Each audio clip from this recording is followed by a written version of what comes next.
સુમેરપુર નજીક જવાઈબંધ સ્ટેશનથી 3 કિલોમીટર પૂર્વમાં અને જવાઈની ટેકરીઓમાં આવેલું આશાપુરા માતાનું મંદિર, જ્યાં નવરાત્રિ સમયગાળામાં ભક્તોની ભીડ રહેતી હોય છે. માતાના ભક્તોની સંખ્યા સ્થાનિક લોકો કરતાં ગુજરાતીઓની વધારે હોય છે. પર્વતોની વચ્ચે આવેલું મંદિર રાત્રિ પ્રકાશિત જ્યોતથી ઝળહળતું રહે છે.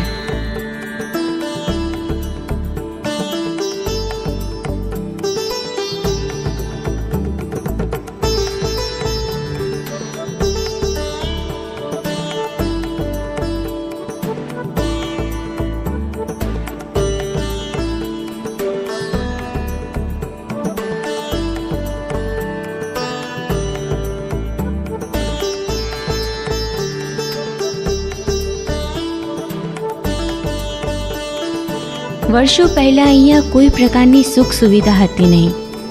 મંદિર પર્વતોની તળેટી વચ્ચે આવેલું હોવાથી ભક્તોને ત્યાં પહોંચતા બહુ જ વાર લાગતી અને મુશ્કેલીનો સામનો પણ કરવો પડતો.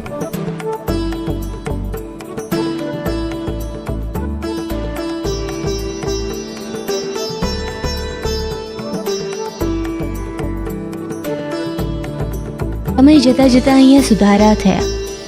ભક્તોની ભીડ વધવાથી અહીંયા રસ્તાઓની સુવિધાઓ કરવામાં આવી. ટેકરીઓ વચ્ચે મંદિર હોવાથી ભક્તોને ચડવામાં મુશ્કેલી પડતી, તેથી અહીંયા સીડીઓની પણ સુવિધા કરવામાં આવી.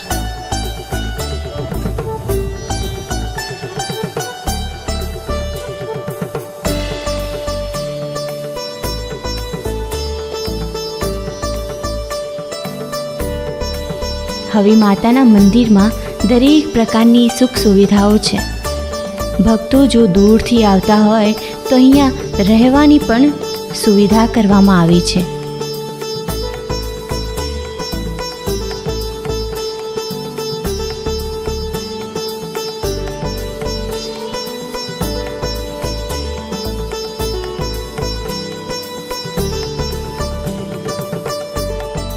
પહેલાં મંદિર સુધી રસ્તાઓની સુવિધાઓ ન હોવાથી ભક્તોને જવાઈ સ્ટેશન ટ્રેન મારફતે અહીંયા પહોંચવું પડતું. જવાઈ સ્ટેશન ઉતર્યા પછી એમને સાધનની સુવિધા અલગથી કરવી પડતી. અમુક શ્રદ્ધાળુઓ ચાલીને મંદિર સુધી પહોંચતા.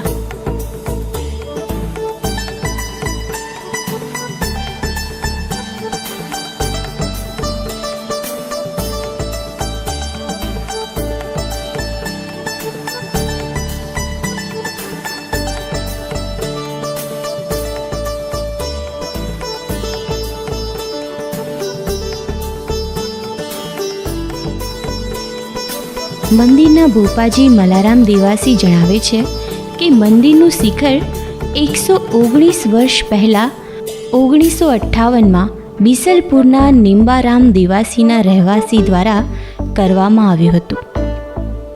વર્ષો પહેલાં મંદિર સુધી પહોંચવા માટે એક ખડકાળ રસ્તો હતો.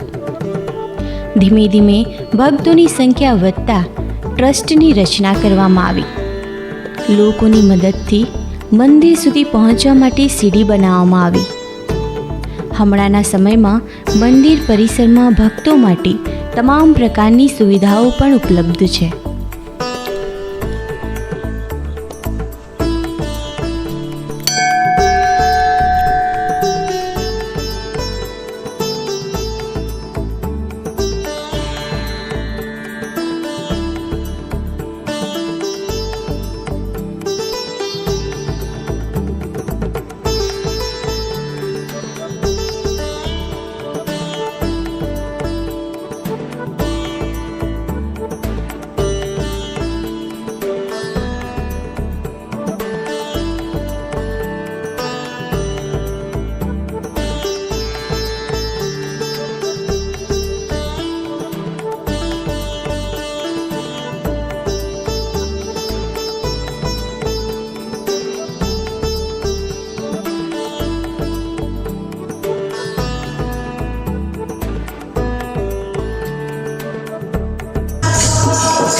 આ જગ્યા પ્રત્યે એક માન્યતા પણ છે.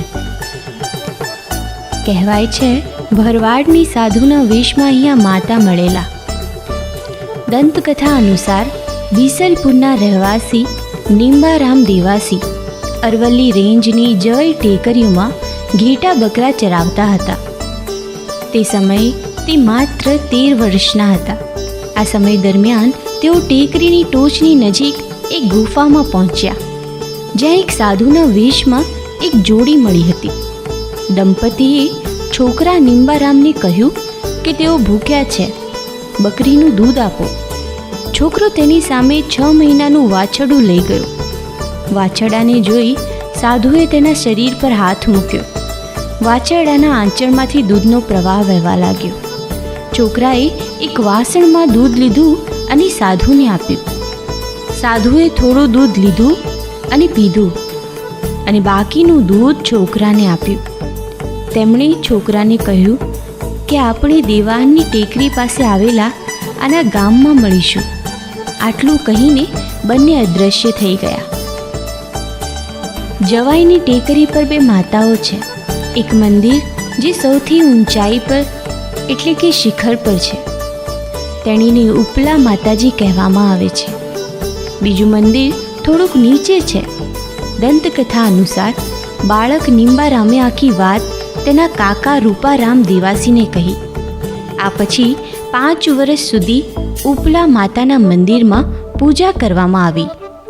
તે દરમિયાન બીસલપુરમાં રહેતા જૈન પરિવારનું એક દંપતી દર્શન માટે ડુંગર પર ચડી રહ્યું હતું. આ દરમિયાન યુવતીની સુહાગ બંગડી તૂટી ગઈ. આ કારણે છોકરી વિચારમાં પડી ગઈ. તેને માતા પાસે આજીજી કરી. આ દરમિયાન આશાપુરા માતા રથમાં સવાર થઈને ત્યાં પહોંચ્યા. દંપતીને ચમત્કાર આપ્યો. આ પછી ગુફા નજીકના બીજા મંદિરની પ્રાણ પ્રતિષ્ઠા ગ્રામજનોની હાજરીમાં કરવામાં આવી.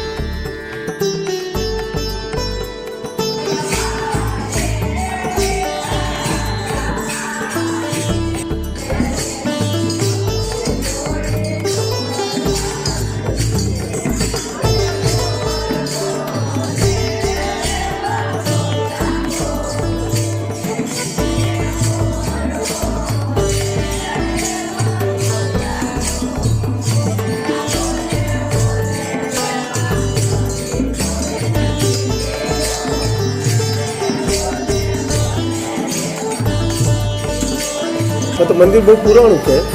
આપણે માતાજી આપણે નિંબાજીને ઉપર દર્શન આલ્યા હતા, માતાજી ઉપર પાકરા ઉપર. એટલે બધા માતાજી આપણે એક જૈન વતાવતો ને આપણે બાઈને ચૂડો ફૂટી ગયો પગે લાગતા.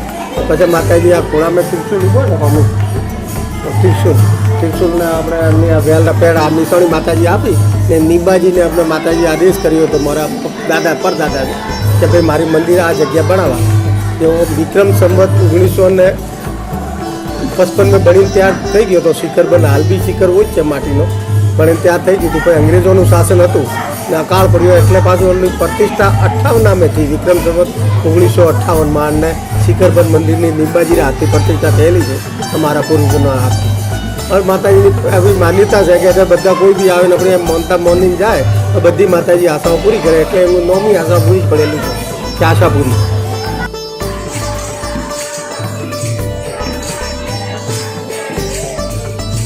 મંદિર આપણે જીર્ણોદ્ધાર થાય છે. મંદિર તો એમનું એમ જ છે. આગળનું જો પહાડી વિસ્તાર તો કાઢીને પછી ભક્તોના સહયોગ મળવાથી એમનું થોડો વિકાસ કરી એમ થોડો લંબો કરીએ. વસ્તી હવે તો ખૂબ બળી ગઈ છે એટલે તો એમને રૂકવા માટે ઠેરવા માટે જગ્યા જોઈએ એમ. એટલે બધું રહેવા માટે સગવડ માટે પેલા ગેસ્ટ હાઉસ બનાવવા રહે એ પેલા ધર્મશાળાઓ બનાવીએ, હાળો બનાવીએ, તાગે મંડપ બનાવ્યો. 1 શિખરનું મંદિર એમને એને 11 શિખરનું બનાવવાનો પ્રસ્તાવિત પ્લાન છે એમણે. તો કામ ચાલુ જ છે. તો માતાજીનો કેટલો જલ્દી હુકમ થાય એટલો પૂરું થઈને તૈયાર થાય તો પાછી રીતે પાછી એમની પ્રતિષ્ઠા થશે.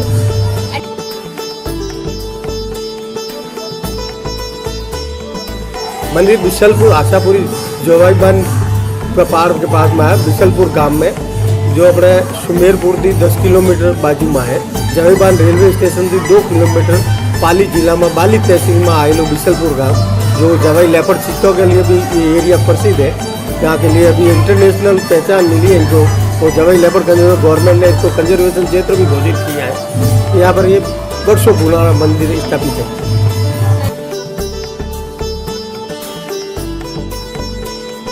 ની પૂરી કરે કે અમને જો વસ્તાર ના હોય, સંતાન ના હોય તો સંતાન આપીએ, કે બોલતા ના હોય તો જબાનનું તો वो भी માતાજી કરીએ. એમનું જો બી મનોકામના સર કે નોકરી માટે કોઈ બી આપણું માતાજી મનોકામના ભક્ત કરીને જાય તો એમનું માતાજી 12 મહિનામાં પૂર્ણ કરે એટલે પાછા આવે માતાને દર્શન કરી જાય અને એમને તાળી પ્રસાદ ભોગ કરાઈ જાય એટલે નમી જાય.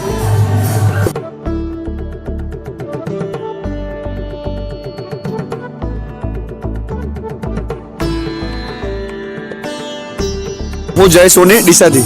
આપણે હાલ જવાઈબંધ ગામ વિસલપુર મંદિરમાં છીએ. હું લગભગ અહીં 10 વર્ષથી આવું છું અને દર મહિને આવું છું.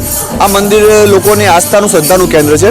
આના પાછળ જ એશિયાની સૌથી મોટી લેપડી લાવેલી છે અને ઉત્તર ગુજરાતમાં ડીસા, પાલનપુર, વડગામ, મહેસાણા ત્યાંથી પબ્લિક બહુ આવે છે અને શ્રદ્ધાનું આસ્થાનું કેન્દ્ર છે. અહીં લોકોની ઈચ્છાઓ પૂરી થાય છે ને લોકોની શ્રદ્ધા છે એના હિસાબે પબ્લિક અહીં બહુ આવે છે. હાલ નવરાત્રિ ચાલુ છે અને પબ્લિકનો બહુ ઘસારો રહે છે. મેં પ્રોપર ડીસાના.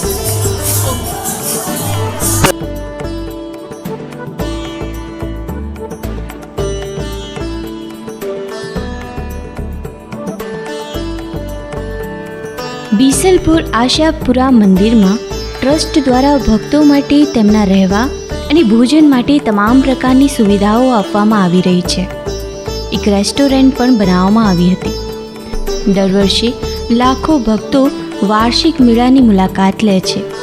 અહીં આવતા મોટાભાગના ભક્તો ગુજરાતના છે.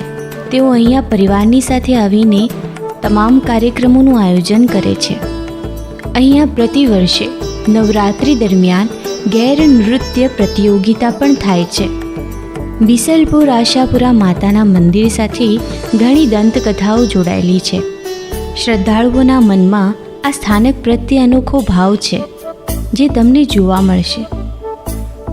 બીસલપુરમાં આવેલ આશાપુરા માતાના મંદિરનું સ્થાનક અને સ્થાનકની આજુબાજુનું સૌંદર્ય મંત્રમુગ્ધ કરી દે એવું છે.